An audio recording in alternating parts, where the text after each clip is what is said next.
नमस्कार, मैं योग गुरु ओम प्रकाश। आज मैं आपको बताने जा रहा हूं अनुलोम विलोम प्राणायाम के बारे में। अनुलोम विलोम प्राणायाम को हम नाड़ी शुद्धि प्राणायाम के नाम से भी जानते हैं। नाड़ी शुद्धि प्राणायाम या नाड़ी शोधन प्राणायाम भी हम इसे कह सकते हैं। नाड़ी शुद्धि प्राणायाम इसे क्यों कहा जाता है? क्योंकि हमारे शरीर के अंदर 72,864 से भी ज़्यादा नाड़ियाँ होती है और इन नाड़ियों की सफाई बहुत ही आवश्यक होती है, क्योंकि ये जो नाड़ियाँ होती है ये कई प्रकार से दूषित हो जाती है।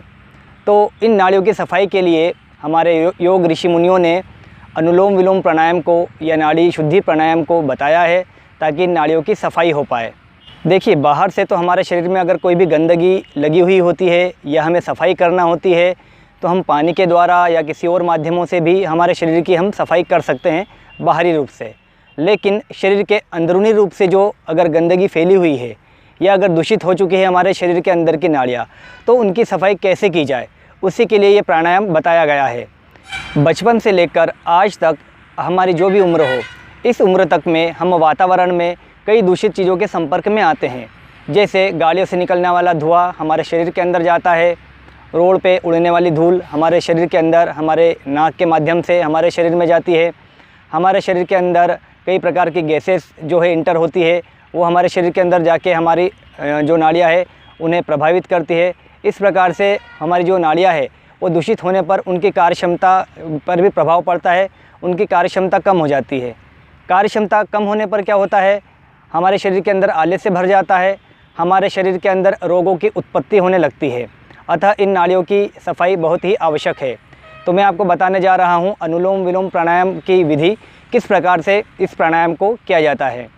चलिए बैठते हैं हम पहले पद्मासन में या वज्रासन में, किसी भी आसन में आप बैठ सकते हैं या सुखपूर्वक आसन में आप बैठ सकते हैं। अभी मैं बैठ रहा हूँ पद्मासन में। आपको आसन में ऐसे बैठना है जिसमें आपको किसी प्रकार की समस्या नहीं हो, बैठने में किसी प्रकार की कठिनाई नहीं हो। मैं अभी बैठ रहा हूँ पद्मासन में। ये जो मेरी स्थिति है ये पद्मासन की स्थिति है। इस प्राणायाम को करते समय आपके रीढ़ की हड्डी बिल्कुल सीधी होना चाहिए, आपकी गर्दन सीधी होना चाहिए, आपके दोनों हाथ घुटनों पर।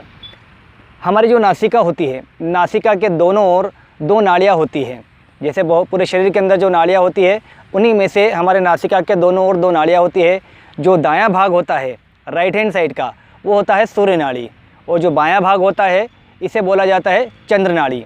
तो इस प्राणायाम में हम जो शुरुआत करते हैं वो बाई नासिका से श्वास लेना शुरू करते हैं। बाई नासिका से श्वास लेकर उसे दाई नासिका से छोड़ देते हैं। दाई नासिका से छोड़ने के बाद वापस दाई नासिका से श्वास लेते हैं और बाई नासिका से श्वास छोड़ देते हैं। इस प्रकार इस प्राणायाम का एक राउंड पूरा कंप्लीट होता है। जब हम बाई नासिका से श्वास लेते हैं तो चूँकि ये चंद्र नाड़ी है, तो श्वास ठंडी होती हुई, शीतल होती हुई हमारी बॉडी के अंदर जाती है। इसी प्रकार से जब हम उसे दाई नाक से बाहर निकाल देते हैं और दाईं ओर से जब हम श्वास लेते हैं तो दाईं ओर जो होता है वो होता है सूर्य नाड़ी। दाईं तरफ से श्वास गर्म होती हुई हमारे शरीर के अंदर जाती है। इस प्रकार से हमारे शरीर के अंदर गर्म और ठंडी हवा का जो संतुलन बना रहता है। हम देखते हैं कई बार एक ही दिन में हमें 3-3 मौसम देखने के लिए मिल जाते हैं। कई बार ऐसा होता है कि दिन में ठंड भी लग रही है, बारिश भी हो जाती है और धूप भी लगती है। तो इस प्रकार से कई बार क्या होता है कि अगर हम इस प्रकार से प्राणायामों का अभ्यास नहीं करते हैं तो इस प्रकार के वातावरण में हमारा शरीर संतुलित नहीं हो पाता है और हम किसी भी रूप में बीमार पड़ जाते हैं। सर्दी खांसी हो जाती है या कभी कुछ और प्रॉब्लम होने लग जाती है, क्योंकि हमारा शरीर उस तापमान के अनुसार ढल नहीं पाता है। लेकिन जो लोग अनुलोम विलोम प्राणायाम का अभ्यास करते हैं उनके साथ ये समस्या देखने को काफ़ी कम आती है। तो इस प्राणायाम के माध्यम से हम हमारे शरीर के अंदर गर्म हवा का और ठंडी हवा का संतुलन बना पाते हैं और कई प्रकार के रोगों से छुटकारा पा सकते हैं। चलिए शुरुआत करते हैं। बाएं हाथ हम रखेंगे घुटने पर ध्यान मुद्रा बनाकर। पहली उंगली जो होती है तर्जनी उंगली, उसे हम बनाकर अंगूठे से मिलाकर घुटने पर रखेंगे। दाएं हाथ की हम मुट्ठी बनाएंगे और मुट्ठी बनाने के बाद में हमारी तर्जनी उंगली और मध्यमा उंगली दोनों उंगलियों को हम अंगूठे से लॉक कर देंगे और कनिष्का उंगली और अनामिका उंगली, ये दोनों उंगलियों को हम इस तरह से खोल देंगे। इस मुद्रा को कहा जाता है प्रणव मुद्रा। आप चाहे तो सामान्य रूप से नाक को इस प्रकार से भी बंद कर सकते हैं, या चाहे तो आप इस मुद्रा के साथ में अगर करते हैं तो इसका प्रभाव और ज़्यादा बढ़ जाता है। तो मैं प्रणव मुद्रा के साथ में अभ्यास कर रहा हूँ। आप देखें, सबसे पहले आपको क्या करना है, दाई नासिका को बंद करना है, राइट नोस्ट्रिल को बंद करना है और आपके अनामिका उंगली को आपको रखना है आज्ञा चक्र पर। जहाँ पर आप तिलक लगाते हैं, यहाँ होता है हमारा आज्ञा चक्र। शुरू करते हैं। सबसे पहले बाईं नासिका से श्वास लेना है।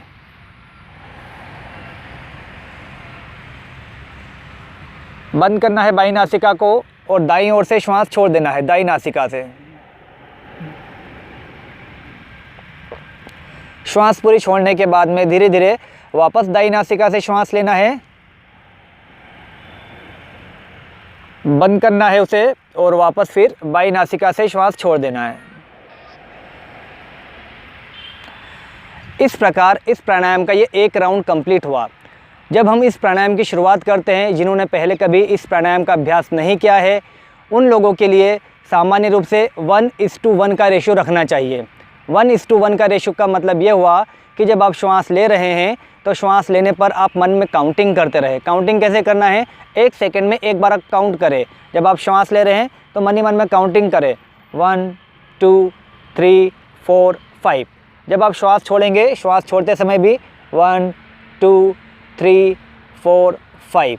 वापस श्वास लेते समय 1 2 3 4 5। फिर बंद करना है श्वास छोड़ते समय 1 2 3 4 5। इस प्रकार से। तो जब आप शुरुआत इस अभ्यास को करते हैं तो 1:1 का जब आप रेशो रखते हैं तो इस रेशो से आपके श्वास पर आपकी स्थिरता धीरे धीरे आने लगती है। 8 से 10 दिनों के अभ्यास में ही आपकी श्वास की क्षमता धीरे धीरे बढ़ने लगती है। आपकी श्वास के अंदर स्थिरता आने लग जाती है। जनरली हम देखते हैं एक सामान्य मनुष्य, एक स्वस्थ मनुष्य 16 से 18 बार श्वास लेते हैं 1 मिनट में। लेकिन जब हम इस प्राणायाम का अभ्यास करना शुरू कर देते हैं तो इस प्राणायाम के अभ्यास से हमारे श्वास के अंदर स्थिरता आने लग जाती है। जब हम श्वास लेते हैं उसकी गहराई धीरे धीरे करके बढ़ जाती है। और जहां हम 16 से 18 बार श्वास ले पा रहे थे, अब इस अभ्यास के बाद में धीरे धीरे 8 से 10 बार आप श्वास ले पाते हैं।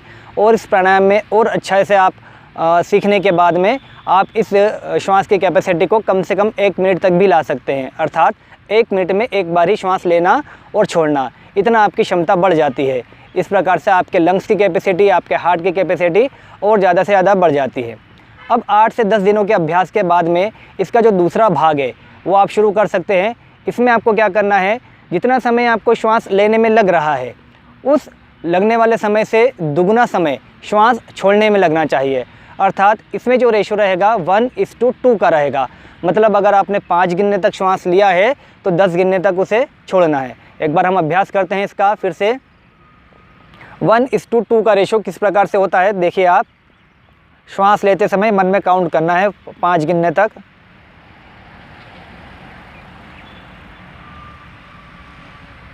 बंद करा, अब 10 गिनने तक छोड़ना इधर।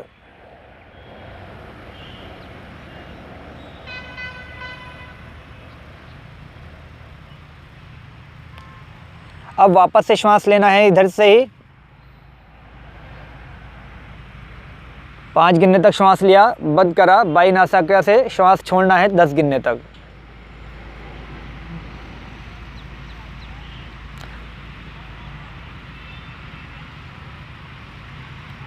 इस प्रकार से। तो ये रेशो आपका हो गया 1:2। कहने का मतलब श्वास लेने से ज़्यादा समय आपका श्वास छोड़ने में लगना चाहिए। इस प्रकार से ज़्यादा समय तक श्वास आपकी बॉडी के अंदर रहती है, ज़्यादा से ज़्यादा ऑक्सीजन आपकी बॉडी के अंदर जा पाती है और बॉडी के अंदर जो कार्बन डाइऑक्साइड गैसेस जमा है वो ज़्यादा से ज़्यादा धीरे धीरे बाहर निकलते जाती है। इस प्रकार से श्वास में आपकी स्थिरता आने लग जाती है। रोज़ाना आपको इस प्राणायाम को कम से कम 8 से 10 मिनट तक इस प्राणायाम का अभ्यास करना चाहिए। शुरुआत में आपको पहले नंबर का भाग करना चाहिए 1:1 का रेशो। जब 1:1 का रेशो आपका बनने लगे उसके बाद में फिर आपको 1:2 का रेशो करना है। मतलब श्वास लेने से दुगना समय श्वास छोड़ने में लगना चाहिए। अनुलोम विलोम प्राणायाम में इस भाग के आगे की प्रक्रिया में श्वास को रोककर इसका अभ्यास किया जाता है, जिसे बोला जाता है कुंभक के साथ अभ्यास। कुंभक के साथ अभ्यास इसमें नहीं बताया गया है ताकि वीडियो ज़्यादा लंबा ना हो पाए। इसका एक अलग से वीडियो बनाया जाएगा। अनुलोम विलोम प्राणायाम के लाभों के विषय में अगर बात की जाए तो जितने भी लाभ बताए जाए कम है। बहुत ही फ़ायदे हैं इस प्राणायाम को करने के। मुख्य रूप से मैंने ये 31 फ़ायदे बताए हैं इस प्राणायाम के। तो आप देखिए, एक एक करके मैं सारे फ़ायदे आपको बता रहा हूँ। आप रोज़ाना इस प्राणायाम को करें और इन सारे फ़ायदों का आप लाभ लें। इस प्राणायाम के अभ्यास से 72,864 नाड़ियों का शुद्धिकरण होता है। यह प्राणायाम ब्लड प्रेशर की समस्या को धीरे धीरे सामान्य करने लगता है। अस्थमा रोग निवारण में बहुत ही लाभदायक है ये प्राणायाम। माइग्रेन की समस्या में बहुत ही फ़ायदेमंद है ये प्राणायाम। साइनस की समस्या को भी दूर करता है यह प्राणायाम। हमारे मस्तिष्क को चुस्त एवं क्रियात्मक बनाता है यह प्राणायाम। यह प्राणायाम शारीरिक एवं मानसिक संतुलन स्थापित करता है। मन हमारा शांत रहता है इस प्राणायाम के द्वारा। मानसिक तनाव को धीरे धीरे कम करता है यह प्राणायाम।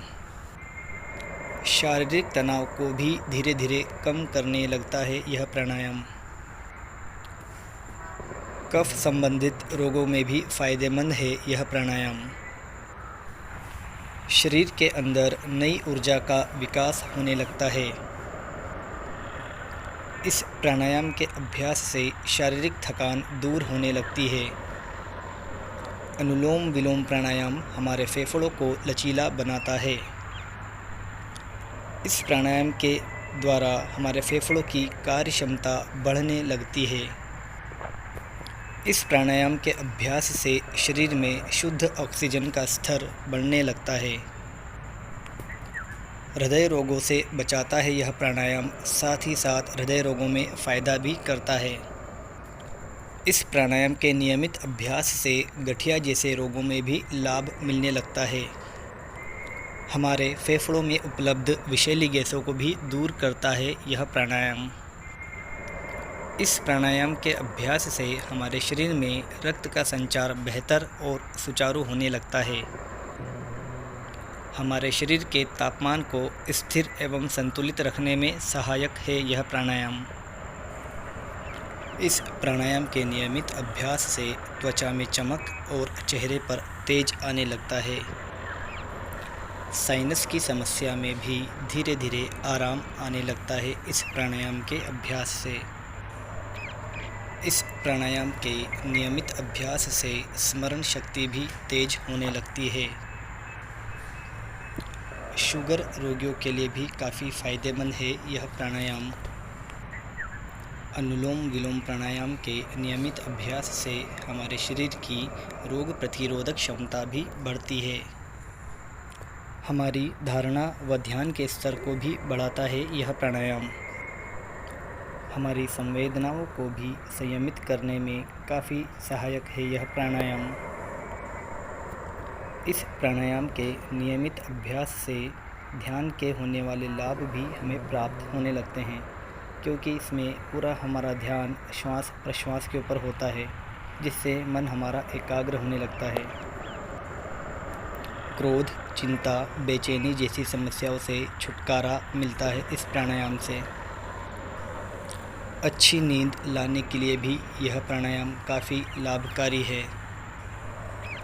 अनुलोम विलोम प्राणायाम के नियमित अभ्यास से हमारी उम्र भी लंबी होती है, क्योंकि हमारी श्वास के अंदर स्थिरता आती है, हमारी श्वासों की संख्या बढ़ती है और भी कई सारे फ़ायदे मिलते हैं हमें अनुलोम विलोम प्राणायाम के नियमित अभ्यास से। तो रोज़ाना इस प्राणायाम को करें और सारे फ़ायदों का लाभ लें।